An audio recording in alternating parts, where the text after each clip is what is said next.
आपण अत्यंत महत्त्वपूर्ण अपडेट पाहतो. हा व्हिडिओ आपण शेवटपर्यंत पाहा. राज्य अधिकारी व कर्मचाऱ्यांसाठी 8 महत्त्वाचे शासन निर्णय जाहीर.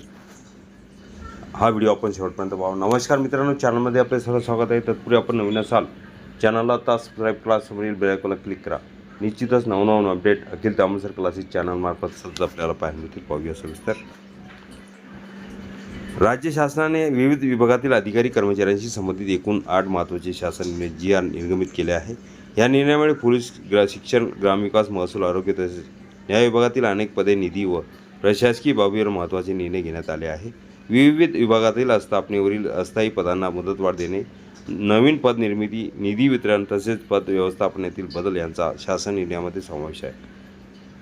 पोलीस विभागातील 1025 अस्थायी पदांना मुदतवाढ. गृह विभागाच्या शासन निर्णयानुसार पोलीस विभागाच्या विविध स्थापनेवरील अस्थायी पदांना मुदतवाढ मंजुरी देण्यात आली आहे. राज्यातील 11 पोलीस प्रशिक्षण विद्यालय आणि गुणवत्ता घटकामध्ये कार्यरत असलेल्या एकूण 1025 अस्थायी पदांना पुढील कालावधीसाठी चालू ठेवण्यास मान्यता देण्यात आली आहे. या निर्णयामुळे पोलीस प्रशिक्षण व गुप्तवार्ता कार्य अधिक सक्षमपणे सुरू राहण्यास मदत होणार आहे. उपशिक्षणाधिकारी पद स्थापनेत बदलास मंजुरी. शालेय शिक्षण विभागाच्या निर्णयानुसार महाराष्ट्र राज्य शिक्षण सेवा गट व प्रशासन शाखामधील उपशिक्षणाधिकारी व तत्सम संवर्गातील अधिकाऱ्यांची पदस्थापनेत अंशतः बदल करण्यास मंजुरी देण्यात आली आहे. या बदलामुळे प्रशासनिक कामकाज अधिक प्रभावी व कार्यक्षम होण्याची अपेक्षा व्यक्त केली जात आहे. तिसरा जी.आर. ग्रामविकास विभागातील अस्थायी पद कायम. ग्रामविकास विभागाने 2026-27 या आर्थिक वर्षासाठी विभागासाठी स्थापनेवरील अस्थायी पदे पुढे चालू ठेवण्यास मंजूरी दिली आहे. यामुळे ग्रामीण विकासाशी संबंधित विविध योजना व प्रशासकीय कामे सुरू राहणार आहेत. चौथा जी.आर. महसूल विभागात 11 अप्पर उपजिल्हाधिकारी पदाची निर्मिती. महसूल व वन विभागाच्या निर्णयानुसार राज्यात एकूण 11 अप्पर जिल्हाधिकारी पदे निर्माण करण्यास मान्यता देण्यात आली आहे. प्रशासनिक कामाचा वाढता ताण लक्षात घेता ही पद निर्मिती करण्यात आली असून जिल्हास्तरीय कामकाज अधिक वेगाने पूर्ण होण्यास मदत होणार आहे. पाचवा जी.आर. आरोग्य विभागात सेवा पुनर्विलोकन प्रक्रिया.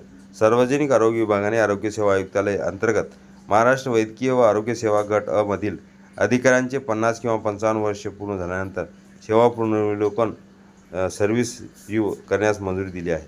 हा निर्णय 11 मार्च 2025 पासून लागू करण्यात आला आहे. 6वा शासनाने नागपूर न्यायिक अधिकारी संस्थेतील पदांना मुदतवाढ. न्याय व विधी विभागाने नागपूर येथील न्यायिक अधिकारी संस्था, ज्युडिशियल ऑफिशियल इन्स्टिट्यूट यांच्या स्थापनेवरील अस्थायी पदांना मुदतवाढ देण्यास मंजुरी दिली आहे.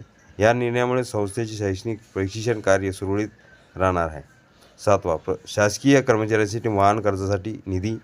त्याचप्रमाणे विधी व न्याय विभागाच्या शासन निर्णयानुसार शासकीय कर्मचारी कर्ज व उपशीर्षा अंतर्गत मोटार वाहन खरेदी अग्रिमे, नवीन मोटरसायकल किंवा स्कूटर खरेदीसाठी कर्ज वाटपासाठी निधी वितरण मंजुरी देण्यात आली आहे.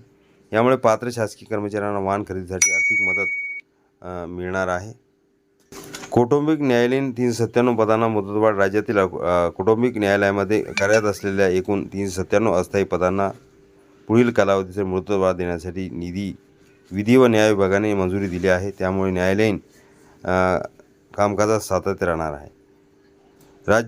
प्रशासकीय कामकाजाला राज्य शासनाच्या विविध शासन निर्णयामुळे प्रशासनिक यंत्रणा अधिक सक्षम करण्यास, अधिकारी कर्मचाऱ्यांच्या कामकाजाला गती देण्यास आणि विभागीय सेवा अधिक प्रभावीपणे राबवण्यास मदत होणार असल्याचे सांगण्यात येत आहे. एकूण हे 8 शासन निर्णय अखिल तांबेसर क्लासेसच्या डिस्क्रिप्शन बॉक्समध्ये लिंक आहे, तिथून डाउनलोड करू शकता.